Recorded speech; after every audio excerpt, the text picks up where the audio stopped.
Okay, I really don't know if you can hear me, but good evening, everyone. Um, this evening, we're going to be considering holistic wellness. We're going to be considering your health, optimal health, because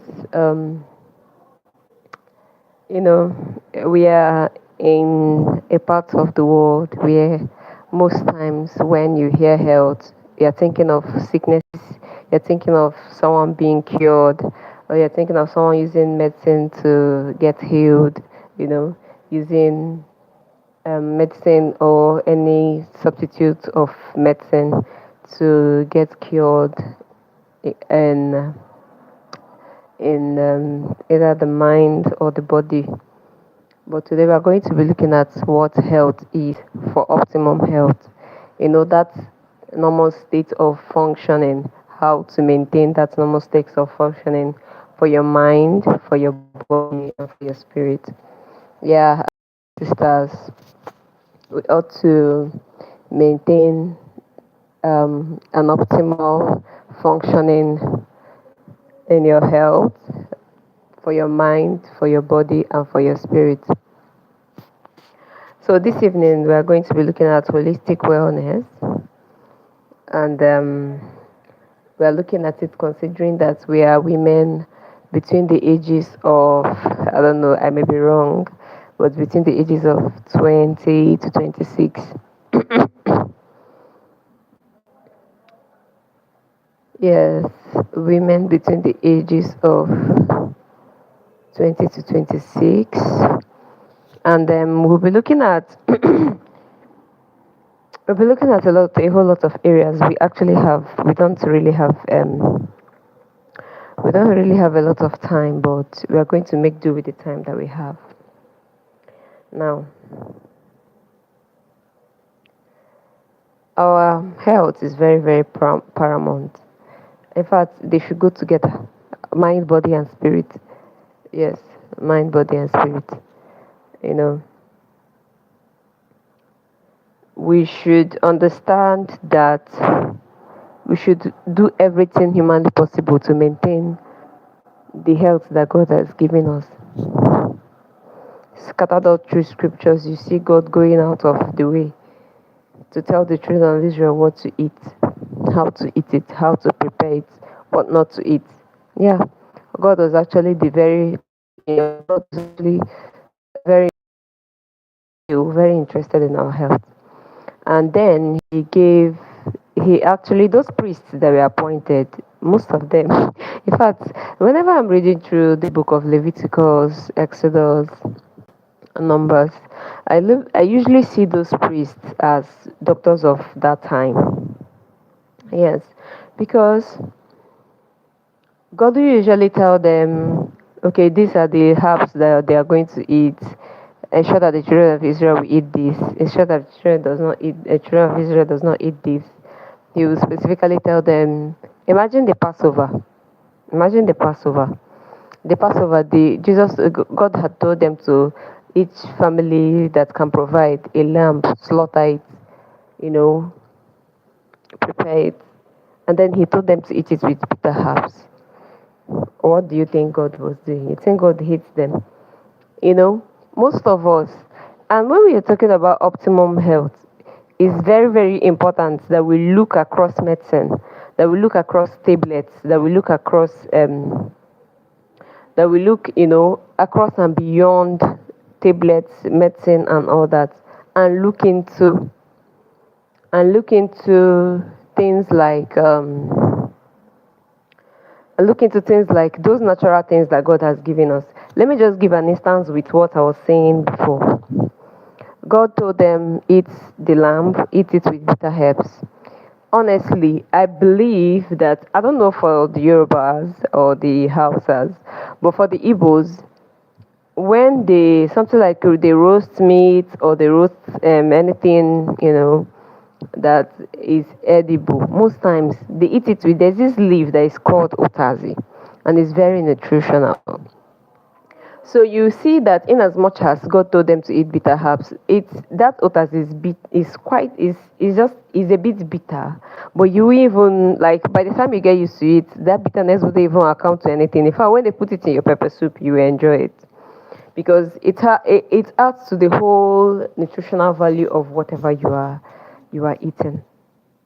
Now that's the way of introduction, telling you that God is interested in you living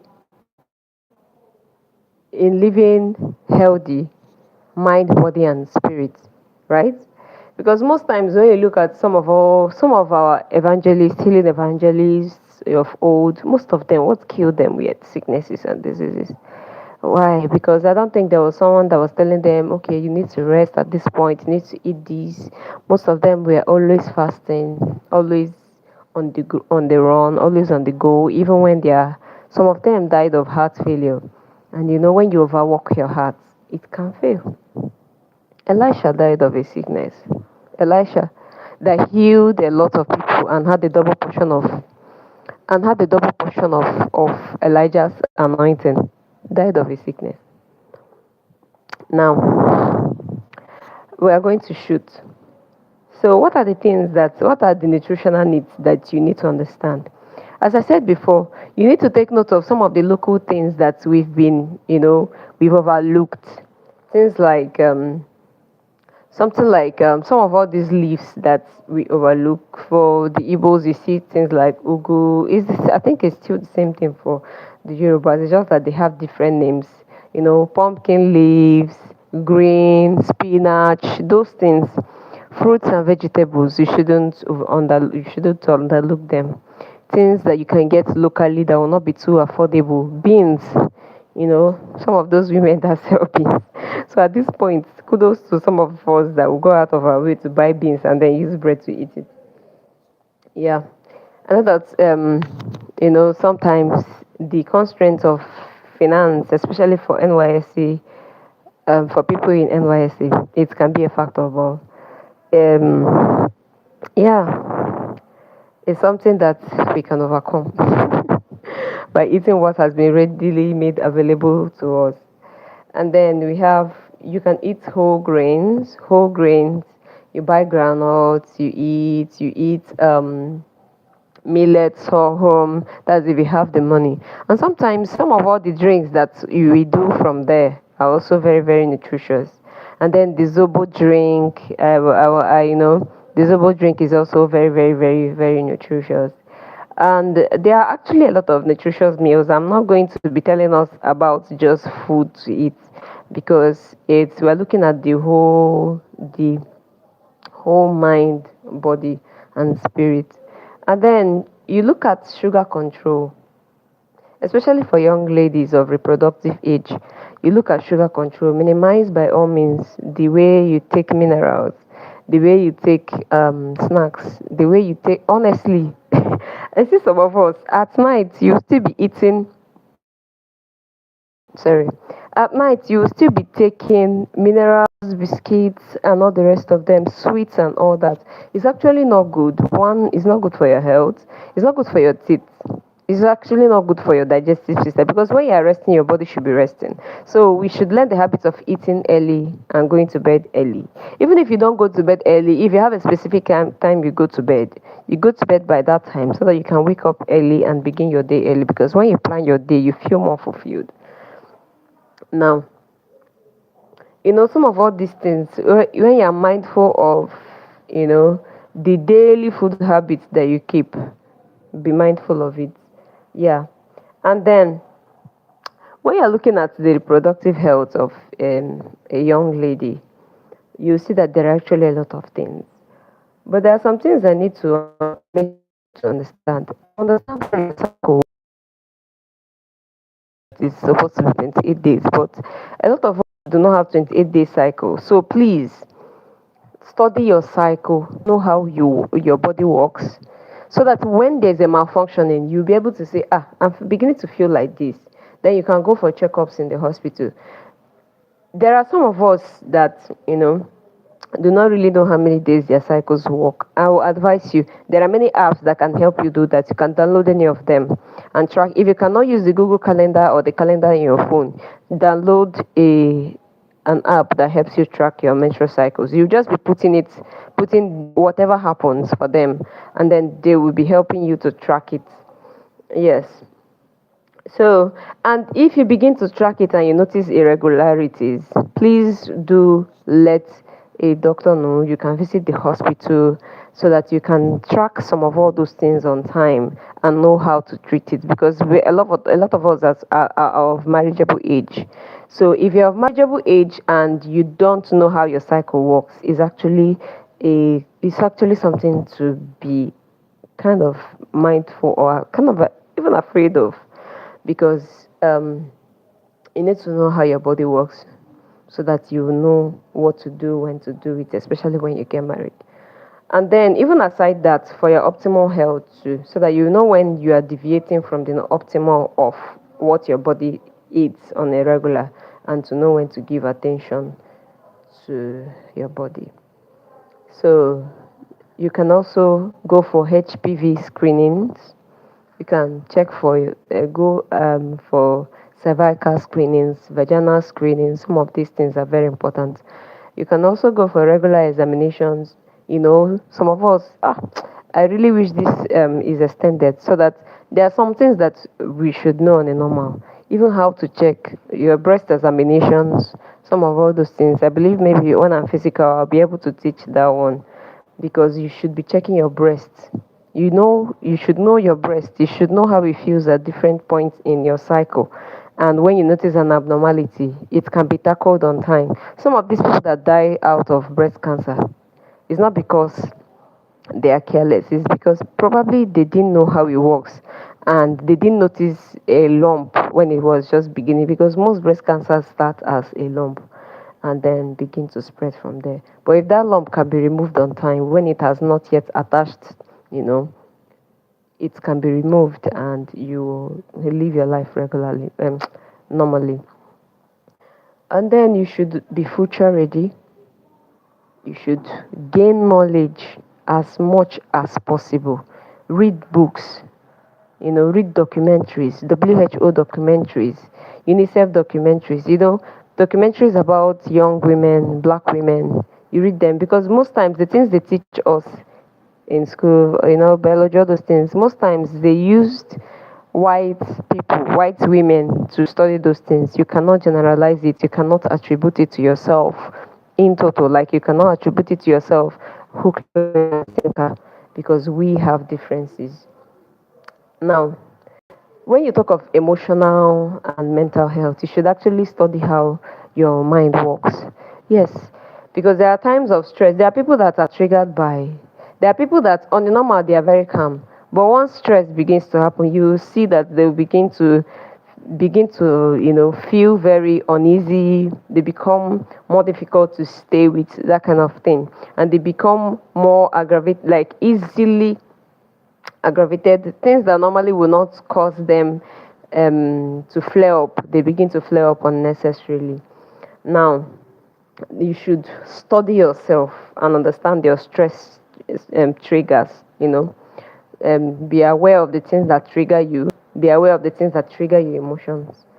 This is actually a huge topic on its own. I did a course on emotional healing around last year, and I really like the course, really blessed me. And anything surrounding emotional and mental well-being and healing, whatever, it's not something you can just do in a day, but it's something that you can take from one point to the other, because by the time you begin to understand your healing journey, you should understand who you were when you were young, the things that made you angry, the people that surrounded you, how people made you feel, all those things, they all contribute to your mental and emotional well-being.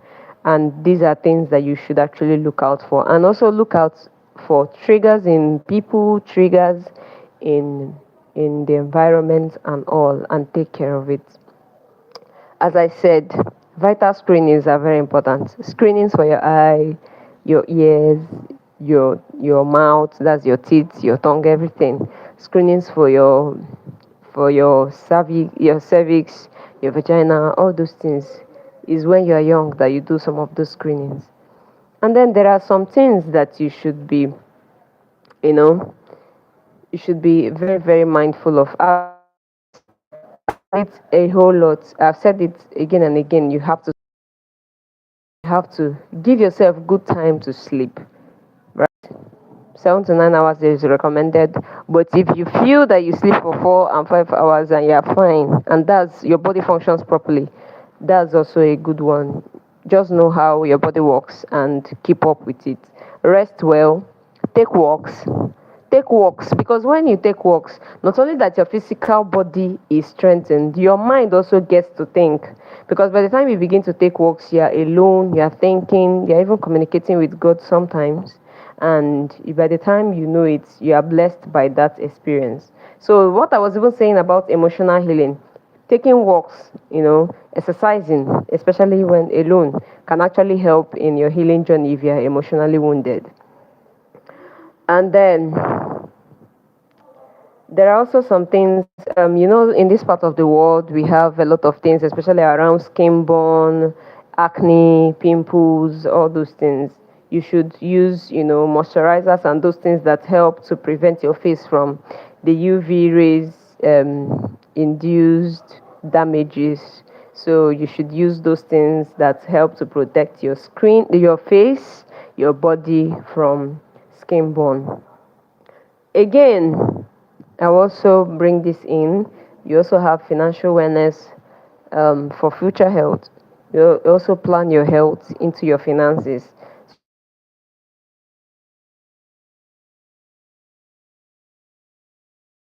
You cannot forget to mention personal hygiene and body care. Especially, a lady should take her bath at least 2 times a day. If it's a day there is cold, maybe once. Yeah, but as this is the part of the world where we find, if it's for whites that have constant cold seasons, I would say okay once. But we are in this part of the world where the sun is quite intense, so you should take your bath morning and night. Yes, especially during your periods, because microorganisms can breed faster with heat. Yes, and especially with warm environments, you should take your baths, change your pads regularly. If you're using menstrual cups, know how to use it and change it regularly, because that site, especially when you're menstruating, can actually be a breeding site for microorganisms. If you're using the toilet, make sure it's properly flushed and washed before you use it, and after using it, you flush and you flush it properly. Exactly. And if you notice that your urine is beginning to have odor, or you're beginning to have abnormal discharges, please do visit the hospital. There are a lot of things, sometimes you can ask, how can we prevent some diseases and sicknesses? Number one, you should know your genetic predisposition. What is the makeup of your gene? What is your genotype? What is your blood group? Some of all those things that can give us a hint to the diseases that you may be susceptible to. You should also check your family history, and then clinical screening. You should go for clinical screening routinely. It can also help. No, now this one should not be mentioned amongst us, but let me just say, limit. By all means, abstain from limit alcohol, reduce alcohol, reduce drinking, run away from smoking. If you are working in an industry, you can find a way to be using face mask, because whether you like it or yes, those things, those particles, asbestos and all the rest of them, by the time they begin to settle on your lungs, it becomes a long-term problem. Again, there's an aspect of health that evolves just because of the time and age we find ourselves, which is digital wellness. Please reduce screen time, the time you use your phone. You cannot wake up in the morning and begin to go through Instagram reels and all. Just keep away. Set your mind in order. Set your pace for the day before you begin to binge on your phone. Find time to wake up early. Spend time with God as a Christian. Plan your day before you take off. By the time you know what is, maybe by the time you're getting tired, you can now scroll through Instagram or whatever that you use. But I don't advise carrying screen early in the morning. Aside that it disrupts your mental health, it disturbs your eyes, it disturbs your balance. So these are some of the things that we need to, take care of. These are some of the areas that we need to look into. We have shot past our time. Thank you so much for listening. If you have questions, find a way to get it across to me. I will always be here to answer. Thank you so much.